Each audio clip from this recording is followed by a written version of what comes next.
So the bottom line is this. If the people that we're electing are just followers and they're doing what they're told, they have to have a different master. And it can't be the politicians and it can't be the special interests. It's going to have to be the people. And that's why groups like this are important. That's why we need to take actions to make things different. Because they're not going to answer to their party leaders. They're not going to stand up. You know, you look at some of the things that happen, you know, Common Core, I don't know what you think about it, but I happen to think it's a pretty rotten idea.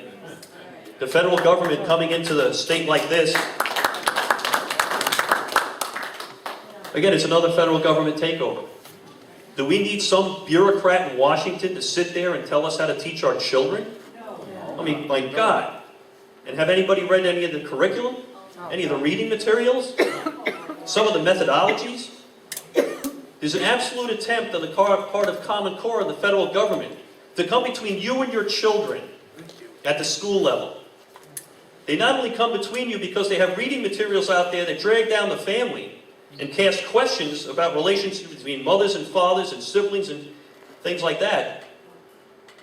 They also change the math system. Now, I guess there's 1,000 ways to add 2 plus 2, but I kind of think we should opt for the easy way. They have it set up right now where you got to run boxes, crisscrossing, right lines here, put a box here, to change everything to 10, take 10 over here, put 10 over here, then back over here, then back down here. It's all designed to come between a child and a parent. Because a child comes home from school and asks their parents for help, and they look at it and say, what the heck is this? It's not by accident. It's not by accident. These are federal bureaucrats down in Washington that want to take education out of your hands. Right. They want to take it out of the hands of local administrators and teachers. There are a lot of teachers who sit in a classroom right now. They don't like Common Core either.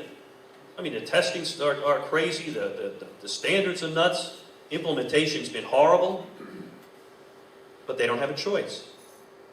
You know, yeah, we all had good teachers when we grew up, right? I bet you we still remember a lot of them by name. A lot of that flexibility in how a teacher is able to relate to a child is being taken away. And I don't know about you, but I don't trust the federal government to do anything. And the last thing I want them to do is take the hearts and minds of our next generation. That's what they're doing. And one of the things that we have to think about, especially locally here in this state, is about Common Core. We should be opting out of Obamacare. We should be opting out of Common Core.